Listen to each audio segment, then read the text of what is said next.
हाँ जी, स्वागत है जी ਤੁਹਾਡਾ ਸਾਰਿਆਂ ਦਾ ਸਾਡੇ YouTube channel exam study with job alert ਤੇ। So master cadre SST social study ਅਗਲੇ ਨਵੇਂ MCQ ਪ੍ਰਸ਼ਨ ਉੱਤਰ ਅਗਲਾ ਨਵਾਂ ਭਾਗ ਲੈ ਕੇ ਆਏ ਹਾਂ। ਸੋ ਜਿਨ੍ਹਾਂ ਨੇ ਹਾਲੇ ਤੱਕ ਪਹਿਲਾਂ ਵਾਲੇ ਕੁਐਸਚਨ ਰੀਡ ਨਹੀਂ ਕੀਤੇ ਤਾਂ ਇੱਕ ਵਾਰ ਪਲੇਲਿਸਟ ਵਿੱਚ ਜਾ ਕੇ ਜਾਂ ਫਿਰ ਵੀਡੀਓ ਦੀ ਡਿਸਕ੍ਰਿਪਸ਼ਨ ਦੇ ਵਿੱਚ ਜਾ ਕੇ ਰੀਡ ਜ਼ਰੂਰ ਕਰ ਲਿਓ ਤਾਂ ਤੁਹਾਡਾ ਬੇਸ ਬਣ ਸਕੇ। ਸੋ ਮੋਸਟ ਇੰਪੋਰਟੈਂਟ ਕੁਐਸਚਨ ਨੇ ਇਹ, ਲਗਭਗ ਜੋ ਵੀ ਹੁਣ ਤੱਕ ਐਗਜ਼ਾਮ ਹੋਏ ਨੇ ਉਹਦੇ ਵਿੱਚ ਪੁੱਛੇ ਗਏ ਹੈ, ਜੋ ਵੀ ਐਗਜ਼ਾਮ ਹੋਇਆ। ਸੋ ਅਕਸਰ ਆਪਾਂ ਦੇਖਦੇ ਹਾਂ ਕਿ ਐਗਜ਼ਾਮ ਦੇ ਵਿੱਚ ਪ੍ਰੀਵੀਅਸ ਪੇਪਰ ਦੇ ਵਿੱਚੋਂ ਵੀ ਕੁਐਸਚਨ ਪੁੱਛੇ ਜਾਂਦੇ ਆ। ਸੋ ਇਸ ਕਰਕੇ ਤੁਹਾਨੂੰ ਸਾਰੇ ਕੁਐਸਚਨ ਇਹਦੇ ਵਿੱਚ ਪ੍ਰੋਵਾਈਡ ਕਰ ਰਹੇ ਹਾਂ। ਪੋਲਿਟੀ ਦੇ ਵੀ ਆ ਜਾਂਦੇ ਆ, ਹਿਸਟਰੀ ਦੇ ਵੀ ਆ ਜਾਂਦੇ ਆ, ਜੀਓਗ੍ਰਾਫੀ ਦੇ ਵੀ ਆ ਜਾਂਦੇ ਆ। ਸੋ ਡੇਲੀ ਅਪਡੇਟ ਲਈ ਚੈਨਲ ਨੂੰ ਸਬਸਕ੍ਰਾਈਬ ਜ਼ਰੂਰ ਕਰ ਲਿਓ ਕਿਉਂਕਿ 6 ਵਜੇ ਕਲਾਸ ਹੁੰਦੀ ਹੈ SST ਦੀ। ਬਾਕੀ ਅੱਜ ਨੋਟੀਫਿਕੇਸ਼ਨ ਕਹਿ ਰਹੇ ਹੈ ਕਿ ਆਫੀਸ਼ੀਅਲ ਨੋਟੀਫਿਕੇਸ਼ਨ ਅੱਜ ਆਊਟ ਹੋ ਜਾਏਗਾ।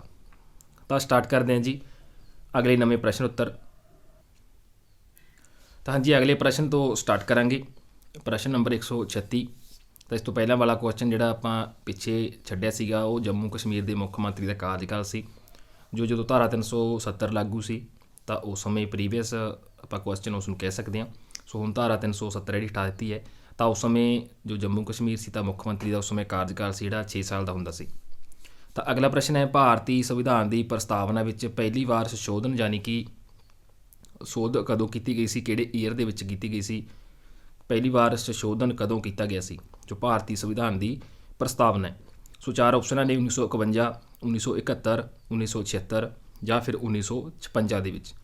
ਤਾਂ ਭਾਰਤੀ ਸੰਵਿਧਾਨ ਦੀ ਪ੍ਰਸਤਾਵਨਾ ਦੇ ਵਿੱਚ ਪਹਿਲੀ ਵਾਰ ਸੰਸ਼ੋਧਨ ਹੈ ਜਿਹੜਾ 1976 ਦੇ ਵਿੱਚ ਕੀਤਾ ਗਿਆ ਸੀਗਾ। ਆਪਸ਼ਨ ਡੀ ਸਾਡਾ ਰਾਈਟ ਆਨਸਰ ਬਣੇਗਾ। ਅਗਲਾ ਪ੍ਰਸ਼ਨ ਹੈ, ਭਾਰਤ ਦੀ ਪਹਿਲੀ ਬਹੁ ਉਪਦੇਸ਼ੀ ਪਰਿਯੋਜਨਾ ਦਾ ਨਿਰਮਾਣ ਕਿਹੜੀ ਨਦੀ 'ਤੇ ਕੀਤਾ ਗਿਆ ਸੀਗਾ। ਜੋ ਭਾਰਤ ਦੀ ਪਹਿਲੀ ਬਹੁ ਉਪਦੇਸ਼ੀ ਪਰਿਯੋਜਨਾ ਸੀ ਤਾਂ ਇਹਦੀ ਸਥਾਪਨਾ, ਇਸ ਦਾ ਨਿਰਮਾਣ ਕਿਹੜੀ ਨਦੀ 'ਤੇ ਕੀਤਾ ਗਿਆ ਸੀ। ਗੰਗਾ, ਚੰਬਲ, ਗੋਦਾਵਰੀ ਜਾਂ ਫਿਰ ਦਮੋਦਰ ਨਦੀ 'ਤੇ। ਤਾਂ ਇਹਦਾ ਰਾਈਟ ਆਨਸਰ ਬਣੇਗਾ ਆਪਸ਼ਨ ਸੱਸਾ, ਦਮੋਦਰ ਨਦੀ 'ਤੇ ਇਸ ਦਾ ਨਿਰਮਾਣ ਕੀਤਾ ਗਿਆ ਸੀ, ਜਿਹੜੀ ਭਾਰਤ ਦੀ ਪਹਿਲੀ ਬਹੁ ਉਪਦੇਸ਼ੀ ਪਰਿਯੋਜਨਾ ਸੀ। ਅਗਲਾ ਪ੍ਰਸ਼ਨ ਹੈ, ਦੱਖਣ ਭਾਰਤ ਵਿੱਚ ਸਭ ਤੋਂ ਵੱਧ ਚਾਹ ਪੈਦਾ ਕਰਨ ਵਾਲਾ ਰਾਜ ਕਿਹੜਾ ਹੈ। ਕੇਰਲਾ, ਕਰਨਾਟਕ, ਤਮਿਲਨਾਡੂ ਜਾਂ ਫਿਰ ਆਂਧਰਾ ਪ੍ਰਦੇਸ਼। ਤਾਂ ਦੱਖਣ ਭਾਰਤ ਦੇ ਵਿੱਚ ਪੁੱਛਿਆ ਗਿਆ ਸਭ ਤੋਂ ਵੱਧ ਚਾਹ ਪੈਦਾ ਕਰਨ ਵਾਲਾ ਜਿਹੜਾ ਰਾਜ ਹੈ ਉਹ ਤਮਿਲਨਾਡੂ ਹੈ, ਅਤੇ ਸਭ ਤੋਂ ਜ਼ਿਆਦਾ ਪੈਦਾਵਾਰ ਹੈ ਜਿਹੜੀ ਚਾਹ ਦੀ ਉਹ ਅਸਾਮ ਦੇ ਵਿੱਚ ਹੁੰਦੀ ਹੈ, ਅਤੇ ਭਾਰਤ ਦਾ ਚਾਹ ਦੇ ਉਤਪਾਦਨ ਦੇ ਵਿੱਚ ਪਹਿਲਾ ਸਥਾਨ ਹੈ। ਅਗਰ ਇਹ ਪੁੱਛ ਲਿਆ ਜਾਵੇ ਕਿ ਚਾਹ ਦੇ ਉਤਪਾਦਨ ਦੇ ਵਿੱਚ ਭਾਰਤ ਦਾ ਦੁਨੀਆ ਦੇ ਵਿੱਚ ਸਥਾਨ ਕਿੰਨਵਾਂ ਗਾ ਤਾਂ ਪਹਿਲਾ ਹੈ, ਅਤੇ ਭਾਰਤੀ ਹੈ ਜਿਹੜਾ ਦੁਨੀਆ ਦੀ ਸਭ ਤੋਂ ਵੱਡਾ ਚਾਹ ਨਿਰਯਾਤਕ ਹੈ, ਉਤਪਾਦਕ ਹੈ ਅਤੇ ਖਪਤਕਾਰ ਦੇਸ਼ ਹੈ। ਸੋ ਨਿਰਯਾਤ, ਖਪਤਕਾਰ, ਉਤਪਾਦ ਦੇ ਵਿੱਚ ਹੈ ਜਿਹੜਾ ਭਾਰਤ ਸਭ ਤੋਂ ਵੱਡਾ ਹੈ ਅਤੇ ਪਹਿਲੇ ਸਥਾਨ 'ਤੇ ਹੈ, ਅਤੇ ਸਭ ਤੋਂ ਜ਼ਿਆਦਾ ਪੈਦਾਵਾਰ ਅਸਾਮ ਦੇ ਵਿੱਚ ਹੁੰਦੀ ਹੈ। ਅਗਰ ਇਹ ਪੁੱਛ ਲਿਆ ਦੱਖਣੀ ਭਾਰਤ ਵਿੱਚ ਸਭ ਤੋਂ ਵੱਧ ਚਾਹ ਪੈਦਾ ਕਰਨ ਵਾਲਾ ਰਾਜ ਕਿਹੜਾ ਹੈ ਤਾਂ ਦੱਖਣੀ ਭਾਰਤ ਦੇ ਵਿੱਚ ਤਮਿਲਨਾਡੂ ਆਏਗਾ। ਅਗਰ ਨਾਰਮਲ ਕੁਐਸਚਨ ਪੁੱਛਿਆ ਜਾਂਦਾ ਸਭ ਤੋਂ ਵੱਧ ਚਾਹ ਦੀ ਪੈਦਾਵਾਰ ਕਿੱਥੇ ਹੁੰਦੀ ਹੈ ਤਾਂ ਇਹ ਹੁੰਦੀ ਹੈ ਅਸਾਮ ਦੇ ਵਿੱਚ। ਇਸ ਤੋਂ ਇਲਾਵਾ ਜਿਹੜਾ ਇਹ ਕੁਐਸਚਨ ਸੀ ਤਾਂ ਇਹਦੇ ਨਾਲ ਜੋ ਪਰਿਯੋਜਨਾ ਨੇ, ਜਿਵੇਂ ਭਾਖੜਾ ਨੰਗਲ ਪਰਿਯੋਜਨਾ ਹੈ ਇਹ ਸਤਲੁਜ ਨਦੀ 'ਤੇ ਬਣੀ ਹੈ। ਦਮੋਦਰ ਘਾਟੀ ਪਰਿਯੋਜਨਾ ਜਿਹੜੀ ਇਹ ਦਮੋਦਰ ਨਦੀ ਹੈ ਜਿਹੜੀ ਪੱਛਮੀ ਬੰਗਾਲ, ਜੋ ਆਪਾਂ ਆਪਸ਼ਨ ਟਿਕ ਕੀਤੀ ਹੋਈ ਹੈ ਤਾਂ ਇਸ 'ਤੇ ਬਣੀ ਹੋਈ ਹੈ। ਹੀਰਾਕੁੰਡ ਪਰਿਯੋਜਨਾ ਇਹ ਵੀ ਪੁੱਛਿਆ ਜਾਂਦਾ ਕਾਫੀ ਵਾਰ ਐਗਜ਼ਾਮ ਦੇ ਵਿੱਚ। ਹੀਰਾਕੁੰਡ ਪਰਿਯੋਜਨਾ ਜਿਹੜੀ ਹੈ ਕਿੱਥੇ ਹੈ ਤਾਂ ਮਹਾਨਦੀ 'ਤੇ ਹੈ ਜੋ ਉੜੀਸਾ ਦੇ ਵਿੱਚ ਹੈ। ਅਤੇ ਜੋ ਚੰਬਲ ਹੈ, ਚੰਬਲ ਪਰਿਯੋਜਨਾ ਚੰਬਲ ਨਦੀ 'ਤੇ ਹੈ। ਸੋ ਇਹ ਜ਼ਰੂਰ ਨੋਟ ਕਰ ਲਿਓ। ਅਗਲਾ ਪ੍ਰਸ਼ਨ ਹੈ, ਭਾਰਤ ਦੇ ਵਿੱਚ ਆਪਰੇਸ਼ਨ ਫਲੱਡ ਦੀ ਸ਼ੁਰੂਆਤ ਕਦੋਂ ਹੋਈ ਸੀ, ਕਿਹੜੇ ਈਅਰ ਦੇ ਵਿੱਚ ਹੋਈ ਸੀ। 1951, 1970, 1978 ਜਾਂ ਫਿਰ 1966 ਦੇ ਵਿੱਚ। ਤਾਂ ਭਾਰਤ ਦੇ ਵਿੱਚ ਆਪਰੇਸ਼ਨ ਫਲੱਡ ਦੀ ਜਿਹੜੀ ਸ਼ੁਰੂਆਤ ਸੀ ਉਹ 1970 ਦੇ ਵਿੱਚ ਹੋਈ ਸੀ। ਆਪਸ਼ਨ ਆੜਾ ਰਾਈਟ ਆਨਸਰ ਬਣੇਗਾ। ਅਤੇ ਆਪਰੇਸ਼ਨ ਫਲੱਡ ਦਾ ਜਿਹੜਾ ਸੰਬੰਧ ਹੈ ਉਹ ਸਫੈਦ ਕ੍ਰਾਂਤੀ ਯਾਨੀ ਕਿ ਦੁੱਧ ਦੇ ਉਤਪਾਦਨ ਨਾਲ ਹੈ, ਤਾਂ ਇਹ ਵੀ ਜ਼ਰੂਰ ਯਾਦ ਰੱਖਿਓ। ਮੰਗਲਾ ਨਾਮਕ ਤੇਲ ਖੂਹ ਕਿਹੜੇ ਪ੍ਰਦੇਸ਼ ਦੇ ਵਿੱਚ ਹੈ। ਸੋ ਮੰਗਲਾ ਇੱਕ ਤੇਲ ਖੂਹ ਦਾ ਨਾਮ ਹੈ, ਇਹ ਕਿਹੜੇ ਪ੍ਰਦੇਸ਼ 'ਚ ਹੈ ਇਹ ਦੱਸਣਾ ਹੈ।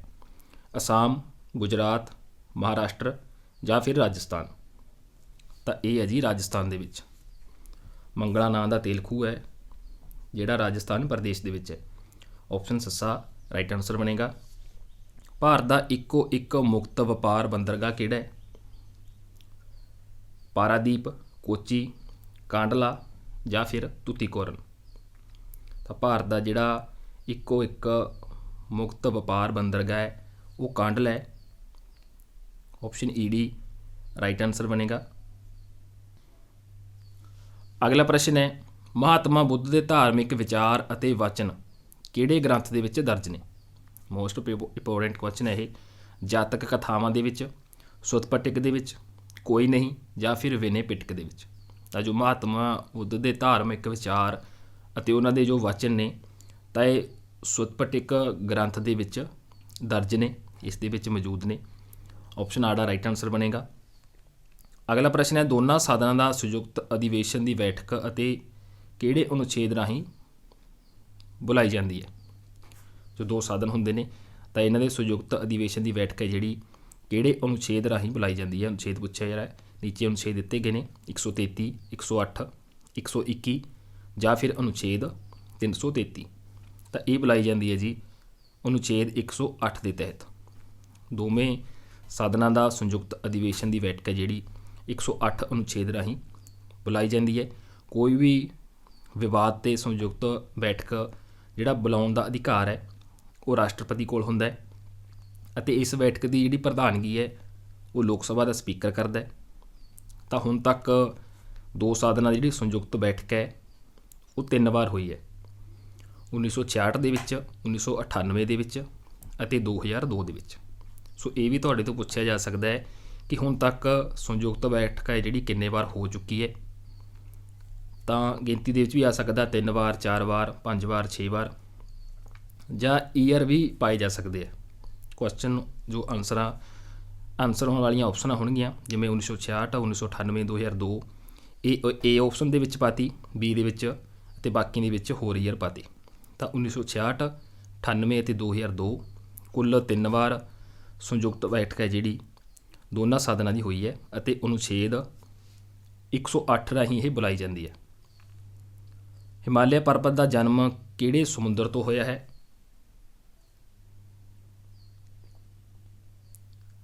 ਨੀਚੇ ਸਮੁੰਦਰਾਂ ਦੇ ਨਾਮ ਨੇ ਟੈਥੀਜ਼, ਪ੍ਰਸ਼ਾਂਤ ਮਹਾਸਾਗਰ, ਅੰਧ ਮਹਾਸਾਗਰ ਜਾਂ ਫਿਰ ਇਹ ਧਾਰਨਾ ਜਿਹੜੀ ਗਲਤ ਹੈ। ਤਾਂ ਇੱਕ ਆਪਸ਼ਨ ਇਹਨਾਂ ਨੇ ਇਹ ਦਿੱਤੀ ਹੋਈ ਹੈ। ਤਾਂ ਹਿਮਾਲਿਆ ਪਰਬਤ ਦਾ ਜਨਮ ਜਿਹੜਾ ਟੈਥੀਜ਼ ਸਮੁੰਦਰ ਤੋਂ ਹੋਇਆ। ਅਗਲਾ ਪ੍ਰਸ਼ਨ ਹੈ, ਮਹਾਤਮਾ ਗਾਂਧੀ ਦੀ ਉਪਾਧੀ ਦਿੱਤੀ ਗਈ? ਮਹਾਤਮਾ ਗਾਂਧੀ ਦੁਆਰਾ ਵੀਰ ਸਲੀਗਮ, ਜੋਤੀਬਾ ਫੂਲੇ ਜਾਂ ਊੜਾ ਅਤੇ ਈੜੀ ਦੋਨੋਂ। ਤਾਂ ਮਹਾਤਮਾ ਗਾਂਧੀ ਦੀ ਉਪਾਧੀ ਹੈ ਜਿਹੜੀ ਜੋਤੀਬਾ ਫੂਲੇ, ਊੜਾ ਅਤੇ ਈੜੀ ਦੋਨੋਂ ਇਹਦੇ ਵਿੱਚ ਰਾਈਟ ਆਨਸਰ ਬਣੇਗਾ। ਆਪਸ਼ਨ ਸੱਸਾ। ਸੋ ਇਹ ਕੁਐਸਚਨ ਜਿਹੜਾ ਸਹੀ ਟਾਈਪ ਨਹੀਂ ਹੋਇਆ, ਸੋ ਇਹਦੇ ਵਿੱਚ ਡਾਊਟ ਲੱਗਦਾ ਹੈ। ਸੋ ਇੱਕ ਵਾਰ ਇਸ ਨੂੰ ਛੱਡ ਦਿਓ, ਅਗਰ ਤੁਹਾਡੇ ਅਕੋਰਡਿੰਗ ਇਹ ਸਹੀ ਹੈ ਤਾਂ ਕਮੈਂਟ ਜ਼ਰੂਰ ਕਰ ਦਿਓ। ਸੋ ਦਲਿਤ ਵਰਗ ਦੇ ਸੁਧਾਰ ਲਈ ਜੋ ਸੰਘਰਸ਼ ਕਰਨ ਵਾਲੇ ਸੀ ਉਹ ਜੋਤੀਬਾ ਫੂਲੇ ਸੀ ਅਤੇ ਪਹਿਲੇ ਇਹ ਮਹਾਨ ਸਮਾਜ ਸੁਧਾਰਕ ਹੋਏ ਨੇ। ਅਤੇ ਡਾਕਟਰ ਬੀ ਆਰ ਅੰਬੇਦਕਰ ਅਤੇ ਮਹਾਤਮਾ ਗਾਂਧੀ ਦਾ ਇਹਨਾਂ ਨੂੰ ਜਿਹੜਾ ਅਗਵਾਗਨ ਮੰਨਿਆ ਗਿਆ। ਜੋਤੀਬਾ ਫੂਲੇ ਨੂੰ ਮਹਾਤਮਾ ਗਾਂਧੀ ਨੇ ਅਸਲ ਮਹਾਤਮਾ ਵੀ ਕਿਹਾ ਅਤੇ ਵੀਰ ਸਾਵਰਕਰ ਨੇ ਇਹਨਾਂ ਨੂੰ ਸਮਾਜਿਕ ਕ੍ਰਾਂਤੀਕਾਰੀ ਦਾ ਨਾਮ ਵੀ ਦਿੱਤਾ। ਅਗਲਾ ਪ੍ਰਸ਼ਨ ਹੈ, ਗੇਟਵੇ ਆਫ ਇੰਡੀਆ ਕਿਸ ਦੀ ਯਾਦ ਦੇ ਵਿੱਚ ਬਣਵਾਇਆ ਗਿਆ ਸੀਗਾ? ਤਾਂ ਇਹ ਕੁਐਸਚਨ ਕਾਫੀ ਰਿਪੀਟ ਹੁੰਦਾ ਹੈ। ਜੋ ਗੇਟਵੇ ਆਫ ਇੰਡੀਆ ਬਣਾਇਆ ਗਿਆ ਹੈ ਕਿਹਦੀ ਯਾਦ ਦੇ ਵਿੱਚ ਬਣਵਾਇਆ ਗਿਆ ਸੀ? ਦੂਜੇ ਵਿਸ਼ਵ ਯੁੱਧ ਵਿੱਚ ਸ਼ਹੀਦ ਹੋਣ ਵਾਲੇ ਭਾਰਤੀ ਸੈਨਿਕਾਂ ਦੇ, ਜਾਂ ਪਹਿਲੇ ਵਿਸ਼ਵ ਯੁੱਧ ਵਿੱਚ ਸ਼ਹੀਦ ਹੋਣ ਵਾਲੇ ਭਾਰਤੀ ਸੈਨਿਕਾਂ ਦੇ, ਜਾਂ ਜਾਰਜ ਪੰਜਵਾਂ ਅਤੇ ਰਾਣੀ ਮੈਰੀ ਦੀ ਯਾਦ ਦੇ ਵਿੱਚ, ਜਾਂ ਜਲਿਆਂਵਾਲੇ ਬਾਗ ਦੇ ਵਿੱਚ ਸ਼ਹੀਦ ਹੋਣ ਵਾਲਿਆਂ ਦੇ ਸੰਬੰਧ ਵਿੱਚ ਗੇਟਵੇ ਆਫ ਇੰਡੀਆ ਜੋ ਮੁੰਬਈ 'ਚ ਹੈ ਬਣਾਇਆ ਗਿਆ ਸੀ? ਤਾਂ ਇਹਦਾ ਰਾਈਟ ਆਨਸਰ ਜਿਹੜਾ ਬਣੇਗਾ ਜਾਰਜ ਪੰਜਵਾਂ ਅਤੇ ਰਾਣੀ ਮੈਰੀ ਦੀ ਯਾਦ ਦੇ ਵਿੱਚ। ਪਰ ਕਾਫੀ ਵਾਰ ਇਸ ਕੁਐਸਚਨ 'ਤੇ ਗ੍ਰੇਸ ਮਿਲੀ ਹੈ ਕਿਉਂਕਿ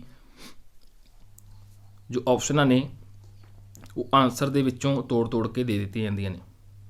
ਸੋ ਇਸ ਕਰਕੇ ਜ਼ਰੂਰ ਇਹ ਪੜ੍ਹਿਓ, ਕਿਉਂਕਿ ਆਪਸ਼ਨਾਂ ਦੇ ਵਿੱਚ ਇਹ ਆਉਂਦਾ ਹੁੰਦਾ ਕਿ ਜਾਰਜ ਪੰਜਵਾਂ ਅਤੇ ਰਾਣੀ ਮੈਰੀ ਦੀ ਯਾਦ ਵਿੱਚ ਅਤੇ ਜੋ ਦੂਜੇ ਵਿਸ਼ਵ ਯੁੱਧ ਵਿੱਚ ਸ਼ਹੀਦ ਹੋਣ ਵਾਲੇ ਸੈਨਿਕ ਸੀ ਉਹਨਾਂ ਦੀ ਯਾਦ ਦੇ ਵਿੱਚ। ਸੋ ਕਾਫੀ ਲੰਬਾ ਆਨਸਰ ਹੁੰਦਾ ਇਹਦਾ ਨੀਂਹ ਪੱਥਰ ਸੀਗਾ ਜਿਹੜਾ 1921 ਦੇ ਵਿੱਚ ਰੱਖਿਆ ਗਿਆ ਸੀ ਅਤੇ ਲਾਰਡ ਇਰਵਨ ਦੇ ਕਾਲ ਦੇ ਵਿੱਚ 1931 ਨੂੰ ਪੂਰਾ ਹੋਇਆ ਸੀ।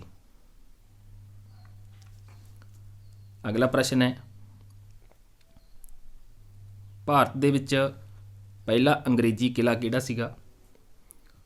Fort saint George, fort Ripon, fort Victoria ਜਾਂ ਪ੍ਰਿੰਸ ਵੇਲਜ਼।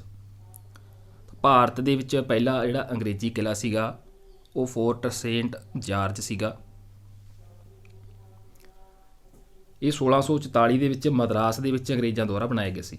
ਸੋ ਮਦਰਾਸ ਦੇ ਵਿੱਚ ਬਣਾਇਆ ਗਿਆ ਸੀ ਫੋਰਟ ਸੇਂਟ ਜਾਰਜ। ਇਹ ਵੀ ਪੁੱਛਿਆ ਜਾ ਸਕਦਾ ਹੈ ਕਿ ਫੋਰਟ ਸੇਂਟ ਜਾਰਜ ਹੈ ਜਿਹੜਾ ਇਹ ਕਿਲ੍ਹਾ ਅੰਗਰੇਜ਼ੀ ਕਿਲ੍ਹਾ ਸੀ, ਇਹ ਕਿੱਥੇ ਬਣਵਾਇਆ ਗਿਆ ਸੀਗਾ ਜਾਂ ਕਦੋਂ ਬਣਾਇਆ ਗਿਆ ਸੀ, ਕਿੱਥੇ ਅਤੇ ਕਦੋਂ ਬਣਾਇਆ ਗਿਆ ਸੀ, ਇਹ ਵੀ ਪੁੱਛਿਆ ਜਾ ਸਕਦਾ ਹੈ। 1644 ਵਿੱਚ ਮਦਰਾਸ ਦੇ ਵਿੱਚ ਅੰਗਰੇਜ਼ਾਂ ਦੇ ਦੁਆਰਾ ਇਹ ਬਣਾਇਆ ਗਿਆ ਸੀ। ਅਗਲਾ ਪ੍ਰਸ਼ਨ ਹੈ, ਬਲੂਤ, ਦਿਉਦਾਰ ਅਤੇ ਚੀਲ ਦੇ ਦਰਖਤ ਮਿਲਦੇ ਨੇ, ਇਹ ਕਿੱਥੇ ਮਿਲਦੇ ਨੇ? ਸੋ ਇਹ ਦਰਖਤਾਂ ਦੇ ਨਾਮ ਨੇ ਬਲੂਤ, ਦਿਉਦਾਰ ਅਤੇ ਚੀਲ। ਚੀਲ ਕੈਲ ਦੀ ਲੱਕੜ ਆਪਾਂ ਅਕਸਰ ਸੁਣੀ ਹੈ, ਪਿੰਡਾਂ ਦੇ ਵਿੱਚ ਜੋ ਪੁਰਾਣੇ ਦਰਵਾਜ਼ੇ ਹੁੰਦੇ ਆ ਜਾਂ ਪੁਰਾਣਾ ਘਰ ਹੁੰਦਾ ਹੈ ਉੱਤੇ ਚੀਲ ਕੈਲ ਦੀ ਲੱਕੜ ਜਿਹੜੀ ਲੱਗੀ ਹੁੰਦੀ ਹੈ। ਤਾਂ ਇਹ ਦਰਖਤ ਜਿਹੜੇ ਕਿੱਥੇ ਮਿਲਦੇ ਨੇ? ਮਾਨਸੂਨੀ ਜੰਗਲਾਂ ਦੇ ਵਿੱਚ, ਪਰਬਤੀ ਜੰਗਲਾਂ ਵਿੱਚ, ਮਾਰੂਥਲੀ ਜੰਗਲ ਦੇ ਵਿੱਚ ਜਾਂ ਫਿਰ ਜਵਾਰੀ ਜੰਗਲ ਦੇ ਵਿੱਚ। ਤਾਂ ਇਹ ਦਰਖਤ ਹੈ ਜਿਹੜੇ ਪਰਬਤੀ ਜੰਗਲ ਦੇ ਵਿੱਚ ਮਿਲਦੇ ਨੇ। ਆਪਸ਼ਨ ਆੜਾ ਰਾਈਟ ਆਨਸਰ ਬਣੇਗਾ। ਅਗਲਾ ਪ੍ਰਸ਼ਨ ਹੈ, ਰਾਮਾਇਣ ਅਤੇ ਮਹਾਭਾਰਤ ਮਹਾਕਾਵਿ ਕਿਹੜੇ ਕਾਲ ਵਿੱਚ ਲਿਖੇ ਗਏ ਸੀਗੇ? ਗੁਪਤ ਕਾਲ, ਉੱਤਰ ਵੈਦਿਕ ਕਾਲ, ਪੱਥਰ ਯੁੱਗ ਜਾਂ ਫਿਰ ਵੈਦਿਕ ਕਾਲ ਦੇ ਵਿੱਚ। ਤਾਂ ਰਾਮਾਇਣ ਅਤੇ ਮਹਾਭਾਰਤ ਦੋ ਮਹਾਕਾਵਿ ਨੇ ਜਿਹੜੇ ਵੈਦਿਕ ਕਾਲ ਦੇ ਵਿੱਚ ਲਿਖੇ ਗਏ ਸੀ। ਆਪਸ਼ਨ ਸੱਸਾ ਰਾਈਟ ਆਨਸਰ ਬਣੇਗਾ। ਰਾਮਾਇਣ ਹੈ ਜਿਹੜੀ 24,000 ਸ਼ਲੋਕ ਦੀ ਰਚਨਾ ਹੈ ਅਤੇ ਰਿਸ਼ੀ ਵਾਲਮੀਕ ਨੇ, ਅਤੇ ਮਹਾਭਾਰਤ ਦੀ ਰਚਨਾ ਰਿਸ਼ੀ ਵੇਦ ਵਿਆਸ ਨੇ ਕੀਤੀ ਸੀ। ਮਹਾਭਾਰਤ ਹੈ ਜਿਹੜਾ ਮਹਾਕਾਵਿ ਦੁਨੀਆ ਦਾ ਸਭ ਤੋਂ ਵੱਡਾ ਗ੍ਰੰਥ ਹੈ ਜਿਹੜਾ ਮੰਨਿਆ ਜਾਂਦਾ ਹੈ। ਸੋ ਇਹ ਵੀ ਪੁੱਛਿਆ ਜਾ ਸਕਦਾ ਦੁਨੀਆ ਦਾ ਸਭ ਤੋਂ ਵੱਡਾ ਗ੍ਰੰਥ ਕਿਹੜਾ ਹੈ? ਤਾਂ ਮਹਾਭਾਰਤ ਮਹਾਕਾਵਿ। ਅਤੇ ਮਹਾਭਾਰਤ ਮਹਾਕਾਵਿ ਦਾ ਮੁੱਢਲਾ ਨਾਂ ਸੀ ਜਿਹੜਾ ਉਹ ਜੈ ਸੰਹਿਤਾ ਸੀ, ਅਤੇ ਜਿਹਦੇ ਵਿੱਚ 1 ਲੱਖ ਤੋਂ ਵੱਧ ਸੀ ਜਿਹੜੇ ਸ਼ਲੋਕ ਸੀ। ਅਤੇ ਇਹਨਾਂ ਦੋਨੋਂ ਮਹਾਕਾਵਿ ਨੇ ਜਿਹੜੇ ਰਾਮਾਇਣ ਅਤੇ ਮਹਾਭਾਰਤ ਸੰਸਕ੍ਰਿਤ ਭਾਸ਼ਾ ਦੇ ਵਿੱਚ ਇਹ ਲਿਖੇ ਗਏ ਸੀ। ਸੋ ਇਹ ਜ਼ਰੂਰ ਯਾਦ ਰੱਖਿਓ। ਅਗਲਾ ਪ੍ਰਸ਼ਨ, ਨਕਸ਼ੇ ਦੇ ਵਿੱਚ ਹਰਾ ਰੰਗ ਕੀ ਦਰਸਾਉਂਦਾ ਹੈ ਜਾਂ ਹਰੇ ਰੰਗ ਤੋਂ ਕੀ ਭਾਵ ਹੁੰਦਾ ਹੈ? ਪਰਬਤ, ਨਦੀ, ਪਠਾਰ ਜਾਂ ਫਿਰ ਮੈਦਾਨ। ਇਹਦਾ ਆਨਸਰ ਤੁਹਾਨੂੰ ਪਤਾ ਲੱਗ ਗਿਆ ਹੋਵੇਗਾ। ਨਕਸ਼ੇ ਦੇ ਵਿੱਚ ਜੋ ਹਰਾ ਰੰਗ ਹੁੰਦਾ ਹੈ ਉਹ ਮੈਦਾਨ ਹੁੰਦਾ ਗਾ। ਆਪਸ਼ਨ ਸੱਸਾ। ਜੋ ਪੀਲਾ ਰੰਗ ਹੁੰਦਾ ਹੈ ਨਕਸ਼ੇ ਦੇ ਵਿੱਚ ਉਹ ਉੱਚੀਆਂ ਥਾਵਾਂ ਨਾਲ, ਭੂਰਾ ਰੰਗ ਪਰਬਤਾਂ ਨਾਲ, ਅਤੇ ਜੋ ਚਿੱਟਾ ਰੰਗ ਹੁੰਦਾ ਹੈ ਉਹ ਬਰਫੀਲੇ ਪਹਾੜਾਂ ਨਾਲ ਹੁੰਦਾ ਹੈ। ਸੋ ਕਲਰ ਦੇ ਤੌਰ 'ਤੇ ਪੁੱਛਿਆ ਜਾ ਸਕਦਾ ਹੈ ਕਿ ਪੀਲਾ ਰੰਗ, ਜਿਵੇਂ ਇੱਥੇ ਹਰਾ ਪੁੱਛਿਆ ਗਿਆ, ਇੱਥੇ ਪੀਲਾ ਵੀ ਹੋ ਸਕਦਾ ਹੈ, ਭੂਰਾ ਵੀ ਹੋ ਸਕਦਾ ਹੈ ਅਤੇ ਚਿੱਟਾ ਵੀ ਹੋ ਸਕਦਾ ਹੈ। ਤਾਂ ਉਸ ਹਿਸਾਬ ਨਾਲ ਇੱਥੇ ਆਪਸ਼ਨਾਂ ਨੇ ਜਿਹੜੀਆਂ ਚੇਂਜ ਹੋ ਜਾਣਗੀਆਂ। ਤਾਂ ਇੱਥੇ ਹਰਾ ਰੰਗ ਪੁੱਛਿਆ ਗਿਆ ਤਾਂ ਇਹਨਾਂ ਨੇ ਪਰਬਤ, ਨਦੀ, ਪਠਾਰ ਅਤੇ ਮੈਦਾਨ ਪਾਤੇ। ਤਾਂ ਆਪਣਾ ਰਾਈਟ ਆਨਸਰ ਬਣੇਗਾ ਜਿਹੜਾ ਮੈਦਾਨ। ਅਗਲਾ ਪ੍ਰਸ਼ਨ ਹੈ, 40 ਸਰਦਾਰਾਂ ਦੀ ਟੋਲੀ ਦੀ ਸ਼ੁਰੂਆਤ ਕਿਸ ਨੇ ਕੀਤੀ ਸੀ? ਤਾਂ ਤੁਹਾਨੂੰ ਹਿਸਟਰੀ ਦੀ ਕਲਾਸ ਦੇ ਵਿੱਚ ਵੀ ਦੱਸਿਆ ਸੀ ਅੱਜ ਇਹ ਕੁਐਸਚਨ, ਉਹਦੇ ਵਿੱਚ ਹੀ ਪੁੱਛਿਆ ਗਿਆ ਸੀ, ਆਇਆ ਹੋਇਆ। ਅਲਾਉਦੀਨ ਖਿਲਜੀ, ਬਲਬਨ, ਇਲਤੁਤਮਿਸ ਜਾਂ ਫਿਰ ਬਾਬਰ ਨੇ। ਤਾਂ 40 ਸਰਦਾਰਾਂ ਦੀ ਟੋਲੀ ਵੀ ਕਿਹਾ ਜਾਂਦਾ ਹੈ, 40 ਅਮੀਰਾਂ ਦਾ ਸੰਘ ਵੀ ਕਿਹਾ ਜਾਂਦਾ ਹੈ, 40 ਵੀ ਕਿਹਾ ਜਾਂਦਾ ਹੈ। ਤਾਂ ਇਹਦੀ ਸ਼ੁਰੂਆਤ ਸੀ ਜਿਹੜੀ ਉਹ ਇਲਤੁਤਮਿਸ ਨੇ ਕੀਤੀ ਸੀ, ਅਤੇ ਇਹਦਾ ਅੰਤ ਕਿਹਨੇ ਕੀਤਾ ਸੀ? ਇਲਤੁਤਮਿਸ ਦੇ ਨਾਲ ਹੀ ਹੈ ਬਲਬਨ ਨੇ। ਸੋ ਇਹ ਦੋ ਸ਼ਾਸਕ ਹੋਏ ਨੇ। ਇਲਤੁਤਮਿਸ ਨੇ ਇਹਦੀ ਸ਼ੁਰੂਆਤ ਕੀਤੀ ਸੀ ਅਤੇ ਬਲਬਨ ਨੇ ਇਸ ਦਾ ਅੰਤ ਕੀਤਾ ਸੀ। ਸੋ ਚੰਗੇਜ਼ ਖਾਂ ਦੀ ਅਗਵਾਈ ਦੇ ਹੇਠਾਂ ਭਾਰਤ ਨੂੰ ਮੰਗੋਲ ਹਮਲੇ ਤੋਂ ਜਿਹੜਾ 1221 ਦੇ ਵਿੱਚ ਇਲਤੁਤਮਿਸ ਨੇ ਜਿਹੜਾ ਬਚਾਇਆ ਸੀਗਾ, ਅਤੇ ਪ੍ਰਸ਼ਾਸਨ ਨੂੰ ਚੰਗੇ ਢੰਗ ਨਾਲ ਚਲਾਉਣ ਲਈ 40 ਅਮੀਰ ਸਰਦਾਰਾਂ ਦੀ ਨਿਯੁਕਤੀ ਕੀਤੀ ਗਈ ਸੀ, ਜਿੱਥੋਂ ਇਹ 40 ਸਰਦਾਰਾਂ ਦੀ ਟੋਲੀ ਦੇ ਨਾਮ ਨਾਲ ਮਸ਼ਹੂਰ ਹੋਏ ਸੀ। ਅਤੇ ਬਲਬਨ ਨੇ ਇਹ ਗਰੁੱਪ ਨੂੰ ਖਤਮ ਕੀਤਾ ਸੀ ਅਤੇ ਮੰਗੋਲ ਹਮਲਿਆਂ ਅਤੇ ਅੰਦਰੂਨੀ ਸ਼ਾਂਤੀ ਲਈ ਲਹੂ ਤੇ ਲੋਹੇ ਦੀ ਨੀਤੀ ਅਪਣਾਈ ਸੀ। ਸੋ ਇਹ ਲਹੂ ਅਤੇ ਲੋਹੇ ਦੀ ਨੀਤੀ ਹੈ ਜਿਹੜੀ, ਇਹਦਾ ਸਿਹਰਾ ਵੀ ਬਲਬਨ ਨੂੰ ਜਾਂਦਾ ਹੈ। ਇਹ ਨੀਤੀ ਕਿਸ ਨੇ ਅਪਣਾਈ ਸੀ, ਇਹ ਕੁਐਸਚਨ ਪੁੱਛਿਆ ਜਾ ਸਕਦਾ। ਬਲਬਨ ਨੇ ਅਪਣਾਈ ਸੀ। ਅੰਦਰੂਨੀ ਸ਼ਾਂਤੀ ਲਈ ਇਹ ਨੀਤੀ ਹੈ ਜਿਹੜੀ ਅਪਣਾਈ ਗਈ ਸੀ। ਅਗਲਾ ਪ੍ਰਸ਼ਨ ਹੈ, ਅਸ਼ਟਦਿਗਜ ਗਰੁੱਪ ਸੀ, ਇਹ ਕਿਸ ਦਾ ਗਰੁੱਪ ਸੀਗਾ? 8 ਕਵੀਆਂ ਦੀ ਟੋਲੀ, 8 ਮੰਤਰੀਆਂ ਦੀ ਟੋਲੀ, 8 ਗੁਪਤਚਰਾਂ ਦੀ ਟੋਲੀ, ਜਾਂ ਫਿਰ ਕੋਈ ਨਹੀਂ। ਅਸ਼ਟਦਿਗਜ ਸੀ ਜਿਹੜਾ 8 ਕਵੀਆਂ ਦੀ ਟੋਲੀ ਸੀ। ਆਪਸ਼ਨ ਊੜਾ ਰਾਈਟ ਆਨਸਰ ਬਣੇਗਾ। ਕਿਹੜੇ ਮੁਸਲਿਮ ਸ਼ਾਸਕ ਨੇ ਸੰਕੇਤਕ ਮੁਦਰਾ ਦਾ ਪ੍ਰਚਲਨ ਕੀਤਾ ਸੀਗਾ? ਅਲਾਉਦੀਨ ਖਿਲਜੀ, ਬਲਬਨ, ਫਿਰੋਜ਼ ਸ਼ਾਹ ਤੁਗਲਕ, ਜਾਂ ਮੁਹੰਮਦ ਬਿਨ ਤੁਗਲਕ। ਤਾਂ ਇਹ ਮੁਸਲਿਮ ਸ਼ਾਸਕ ਸੀ ਜਿਹੜਾ ਸੰਕੇਤਕ ਮੁਦਰਾ ਦਾ ਪ੍ਰਚਲਨ ਕਰਨ ਵਾਲਾ, ਤਾਂ ਉਹ ਮੁਹੰਮਦ ਬਿਨ ਤੁਗਲਕ ਸੀਗਾ। ਆਪਸ਼ਨ ਸੱਸਾ ਰਾਈਟ ਆਨਸਰ ਬਣੇਗਾ। ਸੋ ਚੀਨ ਤੇ ਈਰਾਨ ਦੁਆਰਾ ਚਲਾਈ ਗਈ ਸੰਕੇਤਕ ਮੁਦਰਾ ਪ੍ਰਣਾਲੀ ਨੂੰ ਭਾਰਤ ਦੇ ਵਿੱਚ ਮੁਹੰਮਦ ਬਿਨ ਤੁਗਲਕ ਹੋਏ ਨੇ ਜਿਹੜੇ, ਇਹਨਾਂ ਨੇ ਲਾਗੂ ਕਰਨ ਲਈ ਚਾਂਦੀ ਦੇ ਟੰਕੇ ਦੀ ਥਾਂ 'ਤੇ ਤਾਂਬੇ ਦੇ ਸਿੱਕੇ ਚਲਾਏ ਸੀਗੇ। ਇਹਦਾ ਮੁੱਲ ਜਿਹੜਾ ਚਾਂਦੀ ਦੇ ਸਿੱਕਿਆਂ ਦੇ ਬਰਾਬਰ ਰੱਖਿਆ ਗਿਆ ਸੀਗਾ, ਜਿਹਦੇ ਸਿੱਟੇ ਵਜੋਂ ਲੋਕਾਂ ਨੇ ਕੀ ਕੀਤਾ ਸੀ, ਤਾਂਬੇ ਦੇ ਜਾਲੀ ਸਿੱਕੇ ਬਣਾਉਣੇ ਸ਼ੁਰੂ ਕਰ ਦਿੱਤੇ ਸੀ ਅਤੇ ਬਹੁਤ ਭਾਰੀ ਨੁਕਸਾਨ ਹੋਇਆ ਸੀ, ਜਿਸ ਕਰਕੇ ਇਹਨਾਂ ਸਿੱਕਿਆਂ ਨੂੰ ਵਾਪਸ ਲੈਣ ਦਾ ਫੈਸਲਾ ਕੀਤਾ ਗਿਆ ਸੀਗਾ ਅਤੇ ਜਿਹਦੇ ਬਦਲੇ ਚਾਂਦੀ ਦੇ ਸਿੱਕੇ ਦਿੱਤੇ ਗਏ ਸੀ, ਜਿਹਦੇ ਕਰਕੇ ਰਾਜ ਦਾ ਖਜ਼ਾਨਾ ਸੀ ਜਿਹੜਾ ਉਹ ਖਾਲੀ ਹੋ ਗਿਆ ਸੀ। ਜਿਵੇਂ ਆਪਣੇ ਹੁਣ ਪੰਜਾਬ ਸਰਕਾਰ ਕਹਿ ਰਹੀ ਹੈ ਕਿ ਖਜ਼ਾਨਾ ਖਾਲੀ, ਪਰ ਹੁਣ ਤਾਂ ਜਿਹੜੇ ਬਿਆਨ ਨਹੀਂ ਆਏ ਜਦੋਂ ਦੇ ਮੁੱਖ ਮੰਤਰੀ ਚਰਨਜੀਤ ਸਿੰਘ ਚੰਨੀ ਬਣੇ ਨੇ। ਜਦੋਂ 2-4 ਮਹੀਨੇ ਪਹਿਲਾਂ ਕੈਪਟਨ ਅਮਰਿੰਦਰ ਸਿੰਘ ਸੀਗੇ ਤਾਂ ਰੋਜ਼ ਅਖਬਾਰ ਦੇ ਵਿੱਚ ਇਹੀ ਆਉਂਦਾ ਸੀ ਖਜ਼ਾਨਾ ਖਾਲੀ, ਤਾਂ ਉਸ ਸਮੇਂ ਇਹ ਖਜ਼ਾਨਾ ਖਾਲੀ ਹੋ ਗਿਆ ਸੀਗਾ। ਪਰ ਹੁਣ ਖਜ਼ਾਨਾ ਖਾਲੀ ਦੇ ਬਿਆਨ ਨਹੀਂ ਆਉਂਦੇ, ਪਤਾ ਨਹੀਂ ਕਿਹੜੇ ਹਿਸਾਬ ਨਾਲ ਹੁਣ ਖਜ਼ਾਨਾ ਜਿਹੜਾ ਭਰ ਗਿਆ, ਕਿਉਂਕਿ ਵੋਟਾਂ ਨੇ। ਹੁਣ ਖਜ਼ਾਨਾ ਪੂਰਾ ਪੰਜਾਬ ਦਾ ਜਿਹੜਾ ਉਹ ਭਰਪੂਰ ਹੈ।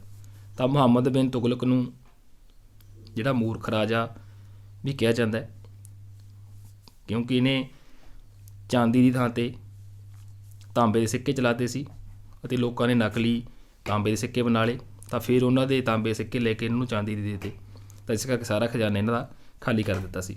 ਪੜ੍ਹਿਆ ਲਿਖਿਆ ਮੂਰਖ ਰਾਜਾ ਵੀ ਇਸ ਨੂੰ ਕਿਹਾ ਜਾਂਦਾ। ਸੋ ਦੋਸਤੋ, ਇਹ ਅਗਲੇ ਭਾਗ ਦੇ ਅਗਲੇ ਮੋਸਟ ਇੰਪੋਰਟੈਂਟ ਕੁਐਸਚਨ ਸੀਗੇ। ਵੀਡੀਓ ਚੰਗੀ ਲੱਗੇ ਲਾਈਕ ਕਮੈਂਟ ਅਤੇ ਅੱਗੇ ਸ਼ੇਅਰ ਜ਼ਰੂਰ ਕਰਦਿਆ ਕਰੋ। ਸੋ ਮਿਲਦੇ ਹਾਂ ਜੀ ਅਗਲੇ ਨਵੇਂ ਭਾਗ ਦੇ ਵਿੱਚ ਅਗਲੇ ਨਵੇਂ ਪ੍ਰਸ਼ਨਾਂ ਨਾਲ। ਉਦੋਂ ਤੱਕ ਲਈ ਧੰਨਵਾਦ ਜੀ।